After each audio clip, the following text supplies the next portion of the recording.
బాలాంబికేశ వైద్యేశ భవరోగహరేతివ. పూజలు చేయ పూలు తెచ్చాను. దేవునికి పూజ చేసేటప్పుడు పూలు వివిధ రకాలుగా వాడుతూ ఉంటారు. ఏ దేవునికి ఏ పూలు ఇష్టం మనకేం ఆయన ఏం చెప్పడు, మన మనసే సాక్షి దానికి. అన్నిటికన్నా హృదయ పువ్వు చాలా గొప్పది. హృదయ పుష్పంతో పూజ చేయటానికి మించింది ఏదీ లేదు.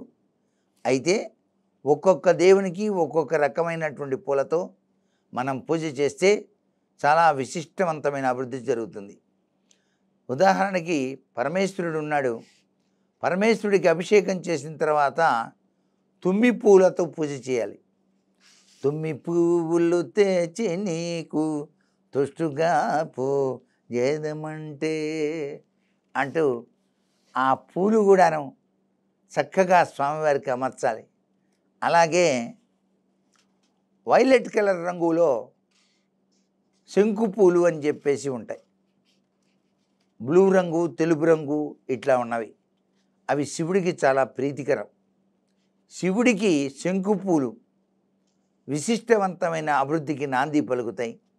అలాగే స్వామివారికి ఉమ్మెత్త పువ్వు కూడా చాలా గొప్పదిగా చెప్తారు. ఉమ్మెత్త పువ్వులతో కూడాను స్వామిని పూజించవచ్చు, పరమేశ్వరుణ్ణి. అలాగే విష్ణుదేవుని దగ్గరికి వచ్చేటప్పటికల్లా ఆయన అలంకార ప్రియుడు విష్ణుమూర్తి కాబట్టి వివిధ రకాలైన చక్కటి పుష్పాలు స్వామివారికి అలంకరణలో వినియోగిస్తాం.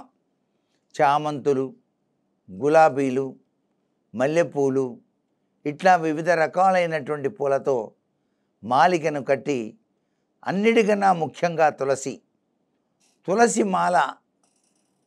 మాలిక విష్ణుదేవునికి చాలా ప్రీతికరమైన ప్రభావాన్ని ఇస్తుంది. సాక్షాత్తు జగన్మాత, అమ్మలగన్న అమ్మ, పెన్నుదిలిచ్చడి లక్ష్మి, పేరుపడ్డ అనాది శక్తి అయినటువంటి దుర్గమ్మ మా అమ్మ. ఆ అమ్మకు పూలు ఏవి ఇష్టమంటే మందార మకరంద మాధుర్యమును బోలు. మందార పూలతో పూజ చేయటం, గులాబీ పూలతో పూజ చేయటం, అలాగే జాజి పూలతో పూజ చేయటం చాలా విశిష్టవంతమైన ప్రభావాన్ని ఇస్తాయి. సాక్షాత్తు లక్ష్మీ స్వరూపమైన తల్లికి ఎక్కువగా ప్రీతికరమైనటువంటివి ఏవి అంటే తప్పనిసరిగా గులాబీలు, చేమంతులు, మల్లెలు, కరవీర పుష్పాలు ఇవన్నీ కూడాను లక్ష్మీదేవికి ప్రీతికరమైనటువంటి పుష్పాలుగా మనకు శాస్త్రాల్లో చెప్పారు. పూలతో పూజ అద్వితీయమైనటువంటి లక్షణాన్ని ప్రసాదిస్తుంది.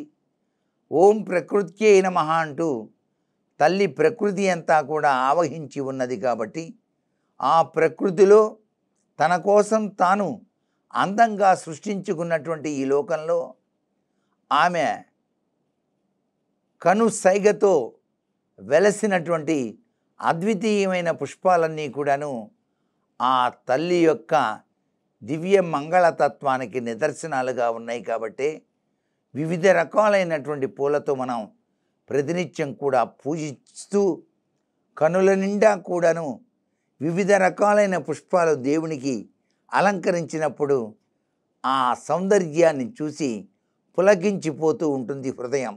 అందుచేత వివిధ రకాలైనటువంటి పూలతో భగవంతుని అర్చించి స్వామి దయారస దృష్టికి పాత్రలమై తరిస్తున్నాం. అన్నిటికన్నా హృదయ పుష్పాన్ని సమర్పిస్తున్నాను అంటూ స్వామికి సమర్పించడం కూడాను చాలా విశిష్టవంతమైన ప్రభావానికి నిదర్శనం. అలాగే ఇక్కడ మనం గమనించాల్సింది తెల్ల జిల్లేడు పూలు. తెల్ల జిల్లేడు పూలతో గనక శివుణ్ణి పూజించిన, విఘ్నేశ్వరుని పూజించిన, గరికెతో శివుణ్ణి పూజలో ఉపయోగించిన, అలాగే విఘ్నేశ్వరుని కూడా గరికెతో 21 గరికలతో పూజించిన అనుకున్న పనులన్నీ కూడా నెరవేరుతాయని శాస్త్రవచనం.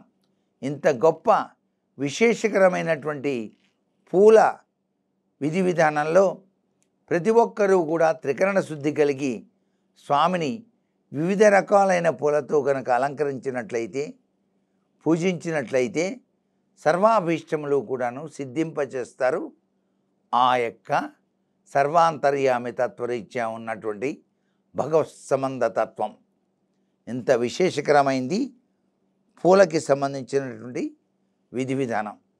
అయితే పూల మాలికలు స్వామికి అలంకరణగా వేసేటప్పుడు విష్ణుమూర్తికి తులసి మాలిక అనేది తప్పనిసరిగా వాడాలి. శివునికి తెల్ల జిల్లేడు పూలతో చేసిన మాలిక తప్పనిసరిగా వాడాలి. ఇలా వాడితే చాలా విశిష్టవంతమైన అభివృద్ధి కలిగి తీరుతుంది.